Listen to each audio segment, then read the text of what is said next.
News top 9ಗೆ ಸ್ವಾಗತ. ನಾನು ವಿಸ್ಮಿತಾ ಬೆಳ್ಳಿಯಪ್ಪ. ಸಾಕ್ಷ್ಯ ಕೊಡ್ತೀನಿ ಎಂದಿದ್ದ ಸಾಹುಕಾರ್ ಚಕ್ಕರ್ ಹಾಕಿದ್ದೇಕೆ? ಸಿಡಿ ಲೇಡಿಗೆ ಎಸ್ಐಟಿಯ ಅಸಲಿ ವಿಚಾರಣೆಯ ಗ್ರಿಲ್ ಹೇಗಿದೆ? ಕಿಲ್ಲರ್ ತಡೆಗೆ ಮತ್ತೆ ಜಾರಿಯಾಗುತ್ತಾ 50-50 ರೂಲ್ಸ್? ಸಿಎಂ ವಿರುದ್ಧ ಪತ್ರ ಬರೆದ ಬಗ್ಗೆ ಈಶ್ವರಪ್ಪ ಸ್ಪಷ್ಟನೆ ಏನು? ಎಸ್ಐಟಿ ವಿಚಾರಣೆಗೆ ಗೈರಾದ ಬಗ್ಗೆ ರಮೇಶ್ ಜಾರಕಿಹೊಳಿ ಕೊಟ್ಟ ಕಾರಣವೇನು? ಸಿಡಿ ಲೇಡಿಯ ಸಾಕ್ಷ್ಯಕ್ಕೆ ಬೆದರಿದ ಸಾಹುಕಾರ್ ಸೈಲೆಂಟ್ ಆದ್ರ? ಇವತ್ತಿಗೆ ಎಸ್ಐಟಿಯ 4ನೇ ದಿನದ ವಿಚಾರಣೆ ಹೇಗಿದೆ ನೋಡೋಣ ಸಿಡಿ ಬಾಂಬ್ ನ್ಯೂಸ್ ಟಾಪ್ 9ನಲ್ಲಿ.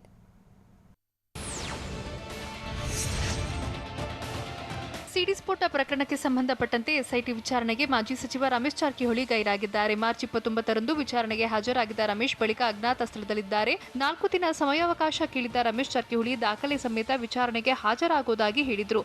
ಹೀಗಾಗಿ ಇಂದು ವಿಚಾರಣೆಗೆ ಹಾಜರಾಗುವಂತೆ ನೋಟಿಸ್ ನೀಡಲಾಗಿತ್ತು.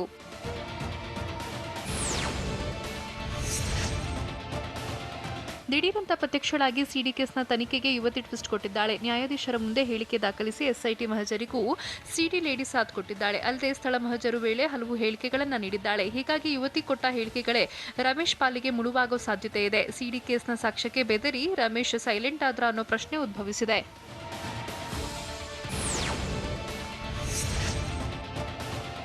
ಎಸ್ಐಟಿ ವಿಚಾರಣೆಗೆ ಗೈರಾಗಿರೋ ಮಾಜಿ ಸಚಿವ ರಮೇಶ್ ಜಾರಕಿಹೊಳಿ ಅನಾರೋಗ್ಯದ ಕಾರಣ ನೀಡಿದ್ದಾರೆ. ವಿಚಾರಣೆಗೆ ಗೈರಾಗೋ ಬಗ್ಗೆ ವಿಶೇಷ ತನಿಖಾ ದಳಕ್ಕೆ ವಕೀಲರ ಮೂಲಕ ಮಾಹಿತಿ ಕೊಟ್ಟಿದ್ದಾರೆ. ಆಡುಕೋಡಿಯ ಟೆಕ್ನಿಕಲ್ ಸೆಲ್ಗೆ ವಕೀಲ ಶ್ಯಾಮ್ ಸುಂದರ್ ಮಾಹಿತಿ ತಲುಪಿಸಿದ್ದಾರೆ.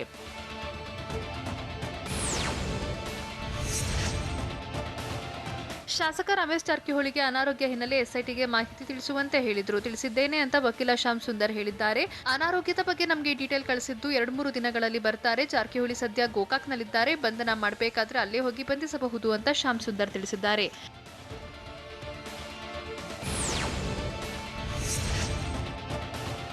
ಮಾಜಿ ಸಚಿವ ರಮೇಶ್ ಜಾರಕಿಹೊಳಿ ವಿರುದ್ಧ ರಾಜ್ಯ ಕಾಂಗ್ರೆಸ್ ವಾಗ್ದಾಳಿ ಮುಂದುವರೆಸಿದೆ. ಆರೋಪಿಯೊಬ್ಬ ತಪ್ಪಿಸಿಕೊಳ್ಳೋಕೆ ಸಹಕರಿಸುವುದು ಕೂಡ ಕಾನೂನು ಪ್ರಕಾರ ಅಪರಾಧ. ರಮೇಶ್ ಜಾರಕಿಹೊಳಿಗೆ ಈ ಸರ್ಕಾರವೇ ಸಹಕರಿಸುತ್ತಿದೆ. ಕಾನೂನು ಉಲ್ಲಂಘಿಸಿದ ಸರ್ಕಾರಕ್ಕೇನು ಶಿಕ್ಷೆ ಅಂತ ರಾಜ್ಯ ಕಾಂಗ್ರೆಸ್ ಟ್ವಿಟರ್ನಲ್ಲಿ ಪ್ರಶ್ನಿಸಿದೆ.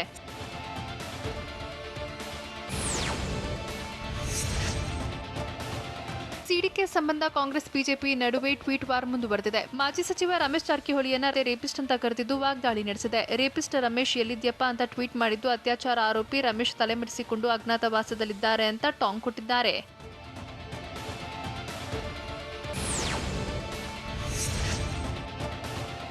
ನಾಲ್ಕನೇ ದಿನದ ಎಸ್ಐಟಿ ವಿಚಾರಣೆಗೆ ಸಿಡಿ ಲೇಡಿ ಹಾಜರಾಗಿದ್ದಾಳೆ. ಆಡುಕೋಡಿಯ ಟೆಕ್ನಿಕಲ್ ಸೆಲ್ಗೆ ಭದ್ರತೆ ಕರೆತಂದ ಪೊಲೀಸರು ವಿಚಾರಣೆ ನಡೆಸುತ್ತಿದ್ದಾರೆ. ಮೊದಲ ದಿನ ಯುವತಿ ಹೇಳಿಕೆ ಪಡೆದಿದ್ದ ಎಸ್ಐಟಿ ಅಧಿಕಾರಿಗಳು 2ನೇ ದಿನ ವೈದ್ಯಕೀಯ ಪರೀಕ್ಷೆ ನಡೆಸಿ ಬಳಿಕ ವಿಚಾರಣೆ ನಡೆಸಿದರು. 3ನೇ ದಿನವಾದ ನಿನ್ನೆ ಪಿಜಿ ಮತ್ತು ಫ್ಲಾಟ್ನಲ್ಲಿ ಮಹಜರು ನಡೆಸಿ ಮಾಹಿತಿ ಪಡೆದರು. ಇಂದು ಯುವತಿ ನೀಡಿದ ಹೇಳಿಕೆ ಆಧಾರದಲ್ಲಿ ವಿಚಾರಣೆ ನಡೆಸುತ್ತಿದ್ದಾರೆ.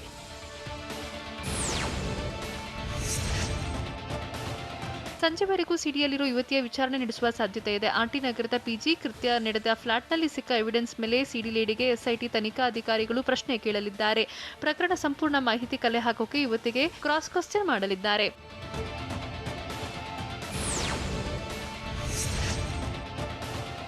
ಸಿಡಿ ಪ್ರಕರಣ ಸಂಬಂಧ ಎಸ್ಐಟಿ ಅಧಿಕಾರಿಗಳು ಸುಮಾರು 1.5 ಗಂಟೆಗಳ ಕಾಲ ಮಹತ್ವದ ಸಭೆ ನಡೆಸಿದ್ರು. ಎಸ್ಐಟಿ ಮುಖ್ಯಸ್ಥ ಸೌಮೇಂದು ಮುಖರ್ಜಿ ನೇತೃತ್ವದಲ್ಲಿ ಬೆಂಗಳೂರು ನಗರ ಪೊಲೀಸ್ ಆಯುಕ್ತರ ಕಚೇರಿಯಲ್ಲಿ ಸಭೆ ನಡೆಯಿತು. DCP Anuchet, DCP Ravi, ACP Kavita, ACP Nagaraj, Dharmendra, inspector Poojar ಸೇರಿದಂತೆ ಹಲವರು ಭಾಗಿಯಾಗಿದ್ದರು. 1.5 ಗಂಟೆಗಳ ಕಾಲ ಎಸ್ಐಟಿ ಸಭೆ ನಡೆಸಿ ಚರ್ಚಿಸಿದ್ದೇನು? ರಮೇಶ್ ಬಂಧನದ ಬಗ್ಗೆ ಪ್ರವೀಣ್ ಸೂದ್ ಹೇಳಿದ್ದೇನು? ನಿಗೂಢವಾಗಿರೋ ನರೇಶ್, ಶ್ರವಣ್ ಪತ್ತೆ ಹಚ್ಚಲು ವಿಫಲವಾಗ್ತಿರೋದೇಕೆ ಖಾಕಿ ಪಡೆ? ನೋಡೋಣ ಸಿಡಿ ಚದುರಂಗ ನ್ಯೂಸ್ ಟಾಪ್ 9ನಲ್ಲಿ.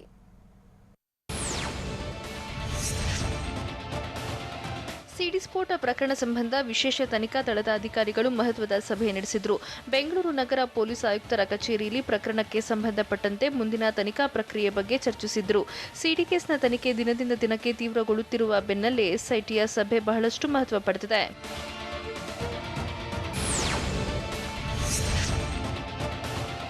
ಮಾಜಿ ಸಚಿವ ರಮೇಶ್ ಜಾರಕಿಹೊಳಿ ಬಂಧನಕ್ಕೆ ಆಗ್ರಹ ಕೇಳಿಬರುತ್ತಿದೆ. ಈ ಬಗ್ಗೆ ಪ್ರತಿಕ್ರಿಯಿಸಿರುವ DG and IGP Praveen Sood, SIT ತನಿಖೆ ಆರಂಭದಲ್ಲಿಯೇ ಬಂಧನ ಅನ್ನೋದು ತಪ್ಪು. ಪ್ರಕರಣದ ತನಿಖೆ ಅಂತ್ಯವಾಗಿ ಬಂಧಿಸದಿದ್ದರೆ ಪ್ರಶ್ನಿಸಬಹುದು ಅಂತ ಹೇಳಿದ್ದಾರೆ. ಎಸ್ಐಟಿ ಹಂತ ಹಂತವಾಗಿ ತನಿಖೆ ಮಾಡುತ್ತಿದ್ದು ನಿಷ್ಪಕ್ಷಪಾತವಾಗಿ ತನಿಖೆ ನಡೆಯುತ್ತೆಂಬ ಭರವಸೆ ಇದೆ ಅಂತ ಅವರು ಹೇಳಿದರು.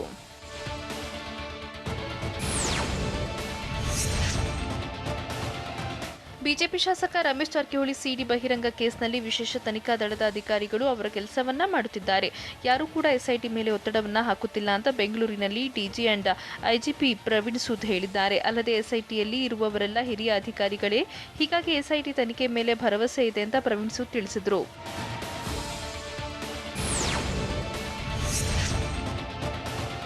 ಸಿಡಿ ಲೇಡಿ ಪ್ರತ್ಯಕ್ಷವಾಗುತ್ತಿದ್ದಂತೆ ರಮೇಶ್ ಜಾರಕಿಹೊಳಿ ಸಿಡಿ ಕೇಸ್ ಹೊಸ ಟ್ವಿಸ್ಟ್ ಪಡೆದುಕೊಂಡಿದೆ. ಎಸ್ಐಟಿ ವಿಚಾರಣೆ ವೇಳೆ ಯುವತಿ ಕಣ್ಣೀರಿಟ್ಟಿದ್ದಾಳೆ. ಪೋಷಕರನ್ನ ಭೇಟಿಯಾಗೋಕೆ ಅನುಮತಿ ಕೊಡಿ ಅಂತ ಕಣ್ಣೀರಿಡುತ್ತಾ ಮನವಿ ಮಾಡಿದ್ದಾಳೆ. ಪೋಷಕರ ಜೊತೆ ಮಾತನಾಡಬೇಕು ಎಂದು ಪಟ್ಟು ಹಿಡಿದಿದ್ಲಂತೆ.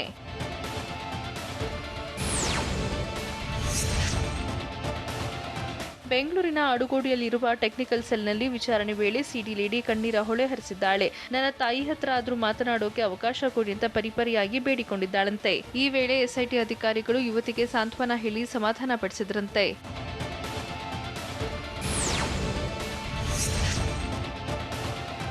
ನಾವೀಗ ಪೋಷಕರ ಕರೆಸಿದ್ರೆ ನಮ್ಮ ಮೇಲೆ ಆರೋಪ ಬರುತ್ತೆ, ನಿಮ್ಮ ಪೋಷಕರನ್ನ ಕರೆಸಿ ಮನವೊಲಿಕೆಗೆ ಯತ್ನಿಸಿದ ಆರೋಪ ಕೇಳಿ ಬರುತ್ತೆ ಅಂತ ಸಿಡಿ ಲೇಡಿಗೆ ಎಸ್ಐಟಿ ಅಧಿಕಾರಿಗಳು ವಿಚಾರಣೆ ವೇಳೆ ಸೂಚಿಸಿದ್ದಾರಂತೆ.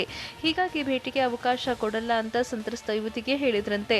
ಆದರೂ ಸಮಾಧಾನವಾಗದ ಯುವತಿ ನಿರಂತರ ಕಣ್ಣೀರಿಟ್ಟಿದ್ದಾಳೆ. ಬಳಿಕ ಎಸ್ಐಟಿ ಅಧಿಕಾರಿಗಳು ನಿರ್ಧಾರ ಬದಲಿಸಿದ್ದಾರೆ.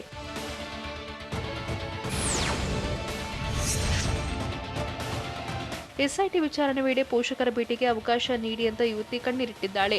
ಮಾನವೀಯತೆಯಿಂದ ನಿಮಗೆ ಅವಕಾಶ ಕೊಡ್ತೇವೆ ಅಂತ ಎಸ್ಐಟಿ ಅಧಿಕಾರಿಗಳು ಸಿಡಿ ಲೇಡಿಗೆ ಸೂಚಿಸಿದ್ದಾರಂತೆ. ನಿಮ್ಮ ವಕೀಲರ ಮೂಲಕ ನಮಗೆ ಮನವಿ ಪತ್ರ ಕೊಡಿ, ಬಳಿಕ ಪೋಷಕರ ಭೇಟಿಗೆ ಅವಕಾಶ ಕೊಡ್ತೀವಿ, ನಾವೇ ಪೋಷಕರನ್ನ ಇಲ್ಲಿಗೆ ಕರೆಸ್ತೀವಿ ಅಂತ ಕಣ್ಣೀರಿಡುತ್ತಿದ್ದ ಯುವತಿಗೆ ಎಸ್ಐಟಿ ಅಧಿಕಾರಿಗಳು ಸಮಾಧಾನ ಪಡಿಸಿದ್ದಾರಂತೆ.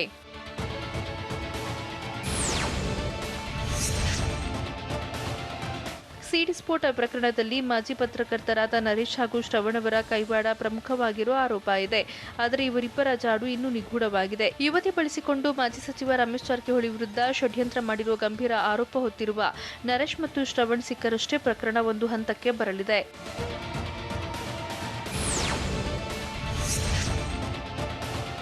ಸಿಡಿ ಪ್ರಕರಣದ ಶಂಕಿತರಾದ ನರೇಶ್ ಹಾಗೂ ಶ್ರವಣ್ ಇನ್ನೂ ಪತ್ತೆಯಾಗಿಲ್ಲ. ಹೀಗಾಗಿ ಇಬ್ಬರನ್ನ ವಶಕ್ಕೆ ಪಡೆಯೋಕೆ ಎಸ್ಐಟಿ ಪೊಲೀಸರು ನಿರಂತರ ಪ್ರಯತ್ನ ಮಾಡುತ್ತಿದ್ದಾರೆ. ಆದರೆ ರಾಜಸ್ಥಾನದ ರಾಜಕಾರಣಿ ಆಶ್ರಯದಲ್ಲಿ ನರೇಶ್ ಮತ್ತು ಶ್ರವಣ್ ಇದ್ದಾರೆ ಎಂಬ ಮಾಹಿತಿ ಎಸ್ಐಟಿಗೆ ಸಿಕ್ಕಿದೆ. ಸಣ್ಣ ಸುಳಿವು ಕೂಡ ಸಿಗದಂತೆ ಕಳ್ಳಾಟ ಮುಂದುವರೆಸಿರುವ ನರೇಶ್ ಮತ್ತು ಶ್ರವಣ್ಗಾಗಿ ಪ್ರತ್ಯೇಕ ತಂಡ ಹುಡುಕುತ್ತಿದೆ. ಸಾಕ್ಷ್ಯಾಧಾರಗಳನ್ನು ಮುಂದಿಟ್ಟು ಸಿಡಿ ಲೇಡಿಗೆ ಪ್ರಶ್ನೆ ಕೇಳಲಾಗ್ತಾ ಇದೆಯಾ? ಸುದೀರ್ಘ ಮಹಜರು ವೇಳೆ ಎಸ್ಐಟಿ ಏನೆಲ್ಲ ಎವಿಡೆನ್ಸ್ ಸಂಗ್ರಹಿಸಿದೆ? ಅಪಾರ್ಟ್ಮೆಂಟ್ನ ನಿವಾಸಿಗಳು ಯುವತಿ ಬಗ್ಗೆ ಹೇಳಿದ್ದೇನು? ನೋಡೋಣ ಸಿಡಿಲ ಕಿಡಿ ನ್ಯೂಸ್ ಟಾಪ್ 9ನಲ್ಲಿ.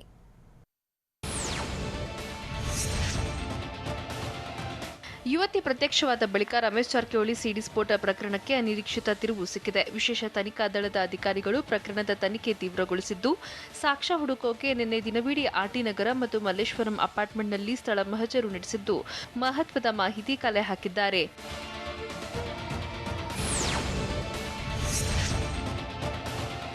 ಸಿಡಿ ಪ್ರಕರಣದ ಯುವತಿಗೆ ಎಸ್ಐಟಿಯಿಂದ ಇನ್ನಷ್ಟು ಸವಾಲು ಎದುರಾಗಿದೆ. ಸ್ಥಳ ಮಹಜರು ವೇಳೆ ಎಸ್ಐಟಿ ಅಧಿಕಾರಿಗಳ ಮುಂದೆ ಯುವತಿ ಹಲವು ಹೇಳಿಕೆಗಳನ್ನು ನೀಡಿದ್ದಾಳೆ.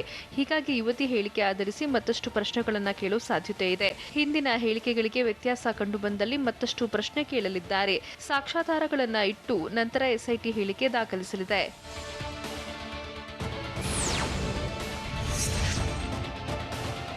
ಮಂತ್ರಿ ಗ್ರೀನ್ಸ್ ಅಪಾರ್ಟ್ಮೆಂಟ್ನಲ್ಲಿ 2 ಬಾರಿ ಲೈಂಗಿಕ ದೌರ್ಜನ್ಯ ನಡೆಸಿದ್ದಾಗಿ ಮಾಜಿ ಸಚಿವ ರಮೇಶ್ ಜಾರಕಿಹೊಳಿ ವಿರುದ್ಧ ಯುವತಿ ಆರೋಪಿಸಿದ್ಲು. ಹೀಗಾಗಿ ನಿನ್ನೆ ಬರೋಬ್ಬರಿ 9 ಗಂಟೆಗಳ ಕಾಲ ಎಸ್ಐಟಿ ಮಹಜರು ನಡೆಸಿದೆ. ಲೈವ್ ಎವಿಡೆನ್ಸ್ಗಾಗಿ ಕೃತ್ಯ ನಡೆದ ದಿನ ಯುವತಿ ಮತ್ತು ರಮೇಶ್ ಜಾರಕಿಹೊಳಿಯನ್ನ ನೋಡಿದವರಿಂದ ಮಾಹಿತಿ ಸಂಗ್ರಹಿಸಲಾಗಿದೆ.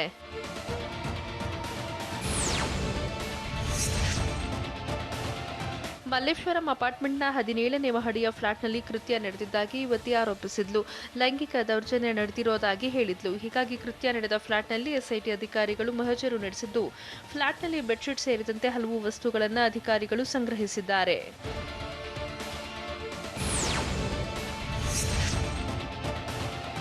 ಎಸ್ಐಟಿ ಮಹಜರು ವೇಳೆ ವಶಕ್ಕೆ ಪಡೆದ ಮೆಟೀರಿಯಲ್ಸ್ ನ್ಯಾಯಾಲಯದಲ್ಲಿ ಮಹತ್ವದ ಸಾಕ್ಷ್ಯಗಳಾಗುತ್ತೆ. ಹೀಗಾಗಿ ಸಿಸಿಟಿವಿ ದೃಶ್ಯಕ್ಕಾಗಿ ಎಸ್ಐಟಿ ಅಧಿಕಾರಿಗಳು ಡಿವಿಆರ್ ವಶಕ್ಕೆ ಪಡೆದಿದ್ದಾರೆ. ಸಿಸಿ ಕ್ಯಾಮೆರಾಗಳಲ್ಲಿ ಸೆರೆಯಾಗಿರಬಹುದಾದ ರಮೇಶ್ ಜಾರಕಿಹೊಳಿ ಹಾಗೂ ಸಂತ್ರಸ್ತ ಯುವತಿಯ ಚಲನವಲನ ಸಂಗ್ರಹಿಸಲಿದ್ದಾರೆ.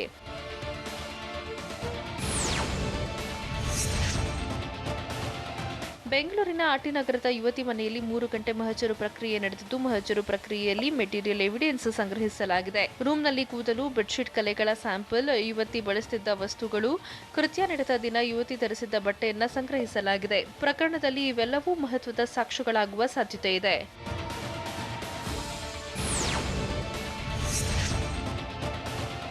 ಆಟಿನಗರದ ಪಿಜಿಯಲ್ಲಿ ಕೊನೆಯದಾಗಿ ಎಸ್ಐಟಿ ಅಧಿಕಾರಿಗಳು ಡಿಜಿಟಲ್ ಎವಿಡೆನ್ಸ್ ಸಂಗ್ರಹ ಮಾಡಿದ್ದಾರೆ. ವಿಡಿಯೋ ಕಾಲ್ ಮಾಡುತ್ತಿದ್ದ ಮನೆ ಪರಿಶೀಲನೆ ಮಾಡಿದ ಎಸ್ಐಟಿ ಖಚಿತಪಡಿಸಿಕೊಂಡಿದೆ. ನಿನ್ನೆ ಸಿಕ್ಕಿರುವ ಸಾಕ್ಷ್ಯಗಳು ಈ ಕೇಸ್ಗೆ ಟ್ವಿಸ್ಟ್ ನೀಡುವ ಸಾಧ್ಯತೆ ಇದ್ದು, ಈ ಹಿಂದೆ ಎಸ್ಐಟಿ ದಾಳಿ ವೇಳೆ ಆಟಿನಗರ ರೂಮ್ನಲ್ಲಿ 9 ಲಕ್ಷ ರೂಪಾಯಿ ಪತ್ತೆಯಾಗಿತ್ತು.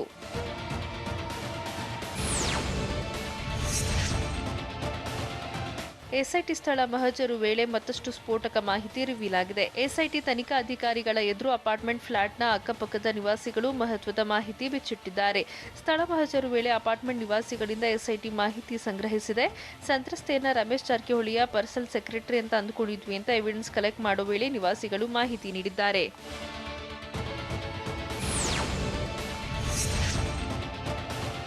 ಸಾಹುಕಾರ್ ವಿರುದ್ಧ ಸಮರ ಸಾರಿರೋ ಸಿಡಿ ಲೇಡಿ ಮಾನಸಿಕವಾಗಿ ಕುಗ್ಗಿದ್ದಾಳೆ ಅಂತ ಹೇಳಲಾಗಿದೆ. ಎಸ್ಐಟಿ ಅಧಿಕಾರಿಗಳ ಎದುರು ಹೇಳಿಕೆ ನೀಡೋ ವೇಳೆ ಮಾನಸಿಕವಾಗಿ ಕುಗ್ಗಿದ್ಲು ಅಂತ ಹೇಳಲಾಗ್ತಿದ್ದು, ಮಹಜರು ಪ್ರಕ್ರಿಯೆ ವೇಳೆ ಕಂಗಾಲಾಗಿದ್ದಾಳೆ. ತಂದೆ ತಾಯಿಯನ್ನ ನೆನೆಸಿಕೊಂಡು ಕಣ್ಣೀರಿಟ್ಟಿದ್ದು, ಯುವತಿಗೆ ಒತ್ತಡ ಹೇರದೆ ಸಮಯಾವಕಾಶ ನೀಡಿ ಹೇಳಿಕೆ ದಾಖಲಿಸಲಾಗಿದೆ. ಮಹಜರಿನ ವೇಳೆ ವಿಡಿಯೋಗಳಿಗೂ ಸ್ಥಳಕ್ಕೂ ತಾಳಿಯಾಯ್ತಾ? ಕಳೆದ ಬಾರಿ ವಿಚಾರಣೆ ವೇಳೆ ಯಾವೆಲ್ಲ ಪ್ರಶ್ನೆಗಳಿಂದ ರಮೇಶ್ ಜಾರಿಕೊಂಡಿದ್ರು?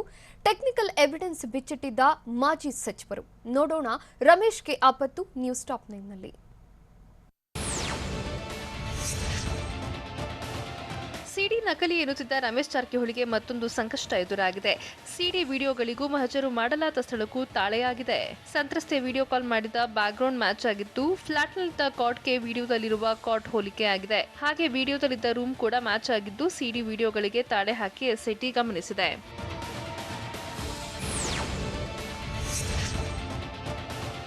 ನಾನವನಲ್ಲ ಎಂದ ಸಾಹುಕಾರ್ಗೆ ಮತ್ತೆ ಟೆನ್ಷನ್ ಶುರುವಾಗಿದ್ದು, ಮತ್ತೆ ಎಸ್ಐಟಿ ಮುಂದೆ ಉತ್ತರ ನೀಡುವ ಅನಿವಾರ್ಯತೆ ಎದುರಾಗಿದೆ.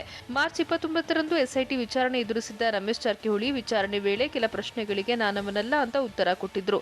ಅಲ್ಲದೆ ಕೆಲ ಪ್ರಶ್ನೆಗಳಿಗೆ 4 ದಿನ ಬಿಟ್ಟು ದಾಖಲೆ ಸಮೇತ ಉತ್ತರ ಕೊಡ್ತೀನಿ ಅಂತ ಹೇಳಿದ್ರು. ಹೀಗಾಗಿ ಕಳೆದ ಬಾರಿ ಉತ್ತರ ನೀಡದ ಪ್ರಶ್ನೆಗಳಿಗೆ ಈ ಬಾರಿ ಉತ್ತರಿಸಲೇಬೇಕು.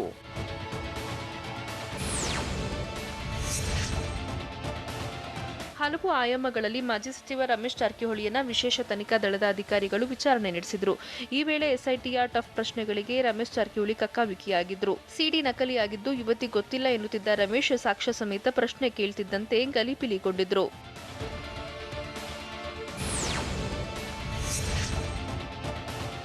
ಟೆಕ್ನಿಕಲ್ ಎವಿಡೆನ್ಸ್ ಇಟ್ಟು ಕೇಳಿದ ಪ್ರಶ್ನೆಗೆ ರಮೇಶ್ ಜಾರಕಿಹೊಳಿ ಕಕ್ಕಾಬಿಕ್ಕಿಯಾದರು ಎನ್ನಲಾಗಿದೆ. ಎಸ್ಐಟಿ ಅಧಿಕಾರಿಗಳು ಯುವತಿ ಯಾರು ಅನ್ನೋದು ನಿಮಗೆ ಗೊತ್ತಿತ್ತಾ ಅಂತ ಪ್ರಶ್ನಿಸಿದ್ದು, ಇಲ್ಲ ಆಕೆ ಯಾರು ಅನ್ನೋದೇ ನನಗೆ ಗೊತ್ತಿರಲಿಲ್ಲ ಅಂತ ರಮೇಶ್ ಉತ್ತರಿಸಿದ್ದಾರೆ. ಬಳಿಕ ಸಿಡಿ ಬಗ್ಗೆ ಏನ್ ಹೇಳ್ತೀರಾ ಅಂತ ಎಸ್ಐಟಿ ಪ್ರಶ್ನೆ ಕೇಳಿದ್ದು, ಸಿಡಿ ನಕಲಿ, ಅದು ಸುಳ್ಳು ಸೃಷ್ಟಿ ಅಂತ ಸಾಹುಕಾರ್ ತಿಳಿಸಿದ್ದಾರೆ.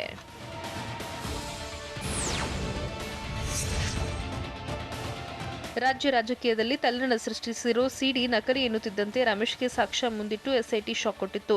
ಕೆಲ ಸಾಕ್ಷ್ಯಗಳು ಸಿಡಿ ನಿಮ್ಮದೇ ಎನ್ನುತ್ತಿದೆ ಎಂದಿದ್ದ ಎಸ್ಐಟಿ ಅಧಿಕಾರಿಗಳು, ನೀವು ಮತ್ತೆ ಆಕೆ ಎಲ್ಲಿದ್ರಿ ಅನ್ನೋದಕ್ಕೆ ತಾಂತ್ರಿಕ ಎವಿಡೆನ್ಸ್ ಇದೆ ಅಂತ ಹೇಳಿದ್ದಾರೆ. ಜೊತೆಗೆ ಇದಕ್ಕೆ ನೀವು ಏನ್ ಹೇಳ್ತೀರಾ ಅಂತ ಪ್ರಶ್ನಿಸಿದ್ದಾರೆ. ಈ ವೇಳೆ 4 ದಿನ ಟೈಮ್ ಕೊಡಿ ಅಂತ ರಮೇಶ್ ಜಾರಕಿಹೊಳಿ ಸಮಯಾವಕಾಶ ಕೇಳಿದ್ರು.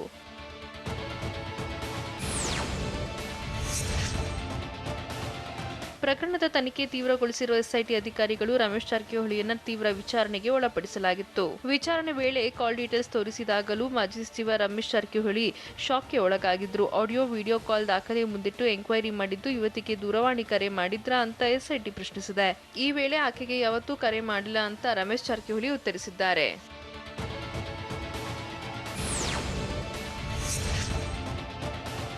ಕೇಸ್ನ ತನಿಖೆ ನಡೆಸುತ್ತಿರುವ ಎಸ್ಐಟಿ ಅಧಿಕಾರಿಗಳು ಪಕ್ಕ ದಾಖಲೆ ಕಲೆ ಹಾಕಿದ್ದಾರೆ. ಯುವತಿಗೆ ಯಾವತ್ತೂ ಕರೆ ಮಾಡಿಲ್ಲ ಅಂತ ರಮೇಶ್ ಜಾರಕಿಹೊಳಿ ಹೇಳ್ತಿದ್ದಂತೆ ಕಾಲ್ ಡೀಟೇಲ್ಸ್ ತೋರಿಸಿದ ಎಸ್ಐಟಿ, ನಿಮ್ಮ ವೈಯಕ್ತಿಕ ನಂಬರ್ನಿಂದ ಯುವತಿಗೆ ಕಾಲ್ ಮಾಡಿದ್ದೀರಿ ಅಂತ ಪ್ರಶ್ನಿಸಿದ್ದಾರೆ.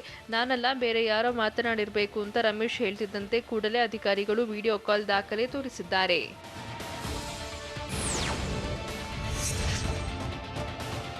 ಮಾರ್ಚ್ 29ರಂದು ಎಸ್ಐಟಿ ವಿಚಾರಣೆ ಎದುರಿಸಿದ ರಮೇಶ್ ಜಾರಕಿಹೊಳಿ ವಿಡಿಯೋ ದಾಖಲೆ ನೋಡಿ ಕುಂತಲೇ ಬೆವರಿದ್ರು. ವಿಡಿಯೋ ಕಾಲ್ನಲ್ಲಿ ನಿಮ್ಮ ಹಾಗೂ ಯುವತಿಯ ದೃಶ್ಯಗಳಿವೆ, ಇದನ್ನ ಬೇರೆಯವರು ಮಾಡಿದ್ದಾರಾ ಅಂತ ಎಸ್ಐಟಿ ಪ್ರಶ್ನಿಸಿದ್ದು, ಆಗಲೂ 4 ದಿನದ ಬಳಿಕ ದಾಖಲೆ ಸಮೇತ ಉತ್ತರ ಕೊಡ್ತೀನಿ ಅಂತ ರಮೇಶ್ ತಿಳಿಸಿದ್ರು.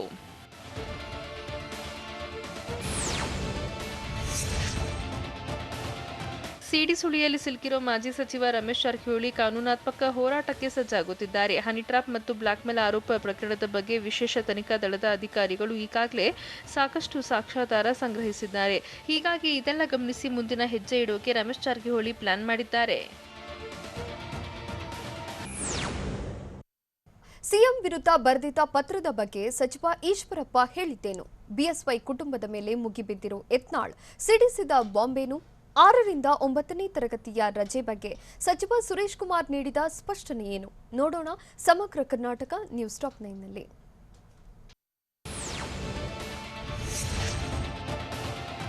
ಸಿಎಂ ಬಿಎಸ್ವೈ ವಿರುದ್ಧ ದೂರು ನೀಡಿದ ಸಚಿವ ಕೆಎಸ್ ಈಶ್ವರಪ್ಪ ಮೈಸೂರಿನಲ್ಲಿ ಸುದ್ದಿಗೋಷ್ಠಿ ನಡೆಸಿ ಸ್ಪಷ್ಟನೆ ನೀಡಿದ್ದಾರೆ. ಸಿಎಂ ಹಣ ನೀಡುವುದಕ್ಕೆ ನನ್ನ ಅಭ್ಯಂತರವಿಲ್ಲ, ಆದರೆ ನಿಯಮಾನುಸಾರ ಅನುದಾನವನ್ನು ನೀಡಲಿ. ನಾನು ಆರ್ಥಿಕ ಇಲಾಖೆಯ ಜೊತೆ ನೇರವಾಗಿ ಮಾತನಾಡಿದ್ದೇನೆ, ಅವರು ತಮ್ಮಿಂದ ತಪ್ಪಾಗಿದೆ ಎಂದು ಹೇಳಿದ್ದಾರೆ. ನಾನು ಯಾವುದೇ ಕಾರಣಕ್ಕೂ ಸಿಎಂ ವಿರುದ್ಧ ರೆಬೆಲ್ ಅಲ್ಲ, ಲಾಯಲ್ ಎಂದ ಸಚಿವ ಈಶ್ವರಪ್ಪ ಹೇಳಿದ್ದಾರೆ.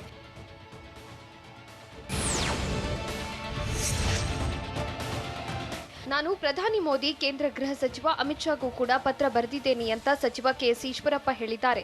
ಇನ್ನು ಸಚಿವರು ಶಾಸಕರ ಪ್ರತಿಕ್ರಿಯೆ ಬಗ್ಗೆ ಮಾತನಾಡಿದ ಈಶ್ವರಪ್ಪ, ರಾಜೀನಾಮೆ ಕೇಳಿದ್ದಾರೆ, ಖಾತೆ ಬದಲಾವಣೆ ಬಗ್ಗೆ ಚರ್ಚೆ ನಡೆದಿದೆ, ಆದರೆ ಇಂತಹ ಯಾವುದಕ್ಕೂ ನಾನು ಬಗ್ಗುವ ಪ್ರಶ್ನೆಯೇ ಇಲ್ಲ. ನನ್ನ ನಿರ್ಧಾರ ನ್ಯಾಯಬದ್ಧವಾಗಿದೆ ಎಂದು ಹಲವು ಶಾಸಕರು, ಸಚಿವರು, ಸಂಸದರು ಹೇಳಿದ್ದಾರೆ ಅಂತ ಈಶ್ವರಪ್ಪ ತಿಳಿಸಿದರು.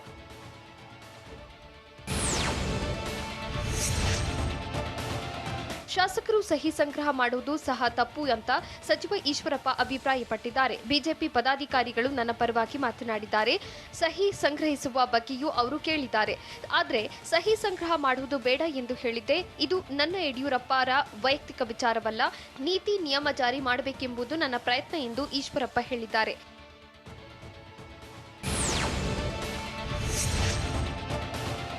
ದೂರಿನ ಸಂಬಂಧ ಅರುಣ್ ಸಿಂಗ್ ಕಟೀಲು ನನ್ನ ಜೊತೆ ಚರ್ಚಿಸಿದ್ದು ಚುನಾವಣೆಯ ಬಳಿಕ ಸಮಸ್ಯೆ ಬಗೆಹರಿಸುವ ಬಗ್ಗೆ ಹೇಳಿದ್ದಾರೆ ಅಂತ ಈಶ್ವರಪ್ಪ ತಿಳಿಸಿದ್ದಾರೆ. ಕೆಪಿಸಿಸಿ ಕಟ್ಟುವಾಗಲೂ ನಾನು ಬೇಡವೆಂದು ಬಿಎಸ್ವೈಗೆ ಹೇಳಿದ್ದೆ. ಆಗಲೂ ನಾವು ಒಂದೇ ತಟ್ಟೆಯಲ್ಲಿ ಊಟ ಮಾಡ್ತಿದ್ದೆವು. ಹೀಗಾಗಿ ನನ್ನ ಬಿಎಸ್ವೈ ನಡುವಿನ ವೈಯಕ್ತಿಕ ದ್ವೇಷವಿಲ್ಲ ಅಂತ ಈಶ್ವರಪ್ಪ ತಿಳಿಸಿದ್ರು.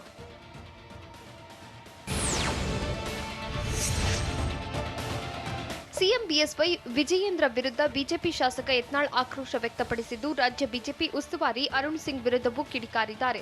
ಅರುಣ್ ಸಿಂಗ್ ರಾಜ್ಯ ಬಿಜೆಪಿ ಉಸ್ತುವಾರಿಯ ಹೊರತು ಸಿಎಂ ಬಿಎಸ್ವೈ ಬಿವೈ ವಿಜಯೇಂದ್ರ ಉಸ್ತುವಾರಿಯಲ್ಲ ಅಂತ ವಿಜಯಪುರದಲ್ಲಿ ಯತ್ನಾಳ್ ಹೇಳಿದ್ದಾರೆ. ಅಲ್ಲದೆ ಸಿಎಂ ಪುತ್ರ ಬಿವೈ ವಿಜಯೇಂದ್ರಗೆ ಎಲ್ಲಾ ಖಾತೆಗಳನ್ನು ನೀಡಿ ಅಂತ ಪರೋಕ್ಷವಾಗಿ ಖಾತೆಗಳಲ್ಲಿ ಹಸ್ತಕ್ಷೇಪದ ಬಗ್ಗೆ ಟಾಂಗ್ ಕೊಟ್ಟಿದ್ದಾರೆ.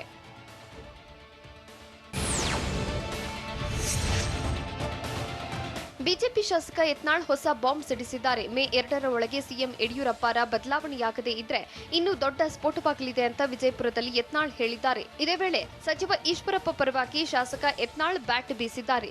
ಸಿಎಂ ಬಿಎಸ್ವೈ ಮಾಡಿದ್ದು ಸರಿಯಲ್ಲ, ಅನುದಾನ ಬಿಡುಗಡೆ ನಾವು 10 ಕೋಟಿ ಅನುದಾನ ಬಿಡುಗಡೆ ಮಾಡಿಸಲು ಹೆಣಗಾಡಬೇಕಾಗುತ್ತೆ. ಆದ್ರೆ ಇಲ್ಲಿ 100 ಕೋಟಿ ಅನುದಾನ ಯಾವುದೇ ಅನುಮೋದನೆ ಇಲ್ಲದೆ ಬಿಡುಗಡೆಯಾಗಿದೆ ಅಂತ ಯತ್ನಾಳ್ ಆರೋಪಿಸಿದ್ದಾರೆ.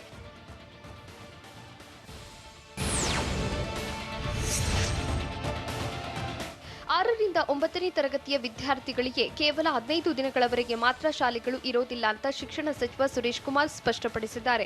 ಚಾಮರಾಜನಗರ ಜಿಲ್ಲೆಯ ಬಿಳಿಗಿರಿ ರಂಗನಾಥ ಬೆಟ್ಟದಲ್ಲಿ ಮಾತನಾಡಿದ ಅವರು, ಶಾಲೆಗೆ ರಜೆ ನೀಡಿರುವ ಬಗ್ಗೆ ಸಿಎಂ ಜೊತೆ ಚರ್ಚಿಸಲಾಗಿದೆ. 10ನೇ ತರಗತಿ ಮಕ್ಕಳ ಶಾಲಾ ಹಾಜರಾತಿ ಕಡ್ಡಾಯವಲ್ಲ ಅಂತ ಹೇಳಿದ್ರು.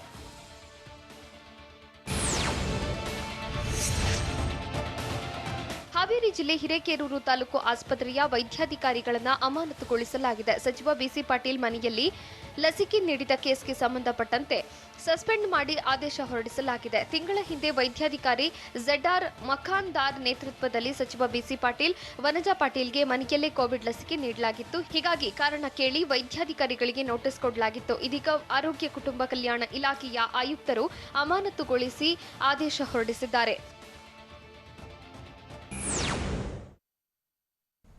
ದೇಶದಲ್ಲಿ ಮತ್ತೆ ಆರ್ಭಟಿಸುತ್ತಿರೋದು ಹೇಗೆ? Killer corona. ಬೆಂಗಳೂರಿನಲ್ಲಿ ಸೋಂಕು ಉಲ್ಬಣಿಸಲು ಸರ್ಕಾರವೇ ಕಾರಣವಾಯಿತಾ? ಮಾರಿ ನಿಯಂತ್ರಿಸಲು ಹೊಸ ಮಾರ್ಗಸೂಚಿ ಪ್ರಕಟವಾಗುತ್ತಾ? ನೋಡೋಣ ಕೊರೋನಾ ಘಾತ ನ್ಯೂಸ್ ಟಾಪ್ 9ನಲ್ಲಿ.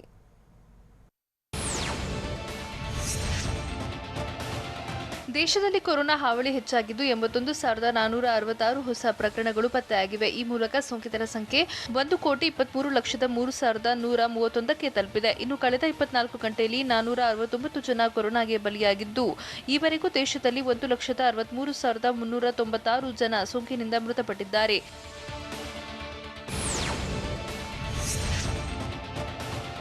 ದೇಶದಲ್ಲಿ ಮತ್ತೆ ಕೊರೋನಾ ಆರ್ಭಟ ಹೆಚ್ಚಾಗಿದೆ. ದಿನೇ ದಿನೇ ಸೋಂಕಿತರ ಸಂಖ್ಯೆ ಹೆಚ್ಚಾಗುತ್ತಿದ್ದು ಭಾರೀ ಆತಂಕ ಸೃಷ್ಟಿಸಿದೆ. ಹೀಗಾಗಿ ಸೋಂಕು ಹೆಚ್ಚಾಗಿರೋ 11 ರಾಜ್ಯಗಳ ಪ್ರತಿನಿಧಿಗಳ ಜೊತೆಗೆ ಮಹತ್ವದ ಸಭೆ ನಡೆಸಲಾಗಿದೆ. ಕೇಂದ್ರ ಸಚಿವ ಸಂಪುಟದ ಕಾರ್ಯದರ್ಶಿ ಕೊರೋನಾ ಸೋಂಕು ನಿಯಂತ್ರಣದ ಬಗ್ಗೆ ಮಾತುಕತೆ ನಡೆಸಿದರು.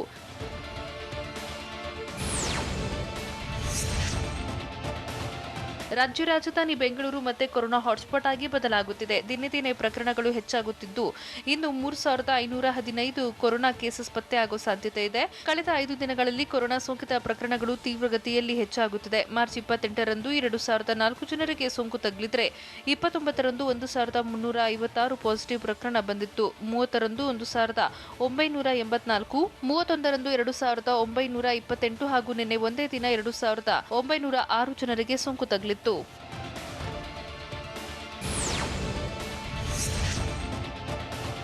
ಬೆಂಗಳೂರಿನಲ್ಲಿ ಕೊರೋನಾ ಹೆಚ್ಚಳಕ್ಕೆ ಸರ್ಕಾರವೇ ಕಾರಣವಾದಂತಿದೆ. ಕೊರೋನಾ ತಡೆಗೆ ಮಾರ್ಚ್ 19ರಂದು ತಜ್ಞರು ವರದಿ ನೀಡಿದ್ರು.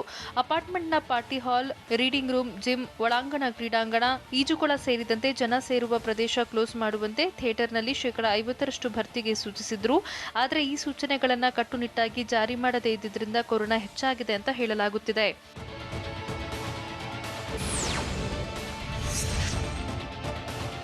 ಬೆಂಗಳೂರಿನಲ್ಲಿ ಕೊರೋನಾ ನಿಯಂತ್ರಿಸೋಕೆ ಸರ್ಕಾರ ಮತ್ತು ಬಿಬಿಎಂಪಿ ನಡುವಿನ ಹೊಂದಾಣಿಕೆ ಸಮಸ್ಯೆಯೇ ಕಾರಣವಾಗಿದೆ. ಕೊರೋನಾ ತಡೆಯೋದಕ್ಕಾಗಿ ಪ್ಲಾನ್ ಇಲ್ಲದೆ ಸರ್ಕಾರದತ್ತ ಬಿಬಿಎಂಪಿ ಮುಖ ಮಾಡಿದೆ. ಈ ಹಿಂದೆ ಮಾರ್ಕೆಟ್, ಥಿಯೇಟರ್ಗಳು, ಪಾರ್ಕ್ಗಳು ಕ್ಲೋಸ್ ಮಾಡುವಂತೆ ಸರ್ಕಾರಕ್ಕೆ ಪ್ರಸ್ತಾವನೆ ಸಲ್ಲಿಸಲಾಗಿತ್ತು. ಇದರಿಂದ ಛೀಮಾರಿ ಹಾಕಿಸಿಕೊಂಡಿದ್ದ ಪಾಲಿಕೆ ಸರ್ಕಾರವೇ ತೀರ್ಮಾನ ಮಾಡಲಿ ಅಂತ ಕೇವಲ ಟೆಸ್ಟಿಂಗ್, ಟ್ರೇಡಿಂಗ್, ಟ್ರೇಸಿಂಗ್ ಮಾಡ್ತಿದೆ.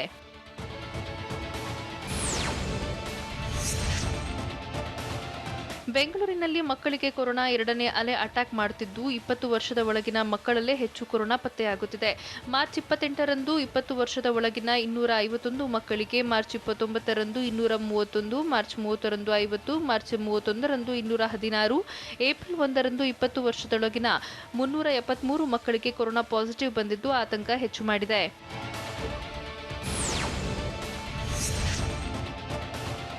ರಾಜ್ಯದಲ್ಲಿ ಕೊರೋನಾ ಪ್ರಕರಣ ಹೆಚ್ಚಳ ಹಿನ್ನೆಲೆ ಮತ್ತೆ ಕಠಿಣ ನಿಯಮಗಳನ್ನು ಜಾರಿ ಮಾಡುವ ಸಾಧ್ಯತೆ ಇದೆ.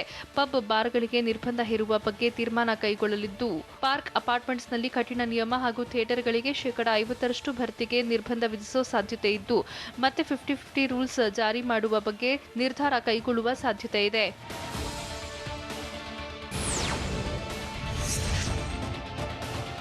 ಮಾಜಿ ಪ್ರಧಾನಿ ಎಚ್.ಡಿ. ದೇವೇಗೌಡರಿಗೆ ಕೊರೋನಾ ದೃಢಪಟ್ಟಿದೆ. ಕಳೆದ 3 ದಿನದಿಂದ ಮಣಿಪಾಲ್ ಆಸ್ಪತ್ರೆಯಲ್ಲಿ ಎಚ್.ಡಿ. ದಂಪತಿಗೆ ಚಿಕಿತ್ಸೆ ನೀಡಲಾಗುತ್ತಿದ್ದು, ಇಂದು ಸಿಟಿ ಸ್ಕ್ಯಾನ್ ಮಾಡಲಾಗ್ತಿದೆ. ಸಿಟಿ ಸ್ಕ್ಯಾನ್ ಬಳಿಕ ದೇವೇಗೌಡರ ಹೆಲ್ತ್ ಬುಲೆಟಿನ್ ರಿಲೀಸ್ ಮಾಡಿದ್ದು, ಕೊರೋನಾ ಪಾಸಿಟಿವ್ ಬಂದಿದೆ.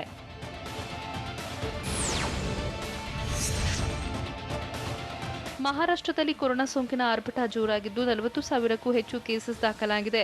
ಅಲ್ಲದೆ ಮಹಾರಾಷ್ಟ್ರ ರಾಜಧಾನಿ ಮುಂಬೈನಲ್ಲೂ ಕೊರೋನಾ ಮಹಾಮಾರಿ ಆರ್ಭಟ ತೀವ್ರವಾಗಿದೆ. ಹೀಗಾಗಿ ಸಿಎಂ ಉದ್ಧವ್ ಠಾಕ್ರೆ ಮಹತ್ವದ ಸಭೆ ಕರೆದಿದ್ದು, ಸಂಪೂರ್ಣ ಲಾಕ್ಡೌನ್ ಹೇರುವ ಬಗ್ಗೆ ನಿರ್ಧಾರ ಕೈಗೊಳ್ಳಲಿದ್ದಾರೆ. ಸಂಜೆ 4:30ಕ್ಕೆ ಸಿಎಂ ಅಧಿಕೃತ ನಿವಾಸದಲ್ಲಿ ಸಭೆ ನಡೆಯಲಿದೆ. ಇದಾಗಿತ್ತು ಈ ಹೊತ್ತಿನ ಸುದ್ದಿ. ನಿರಂತರ ಸುದ್ದಿಗಾಗಿ ನೋಡ್ತಾ ಇರಿ TV9.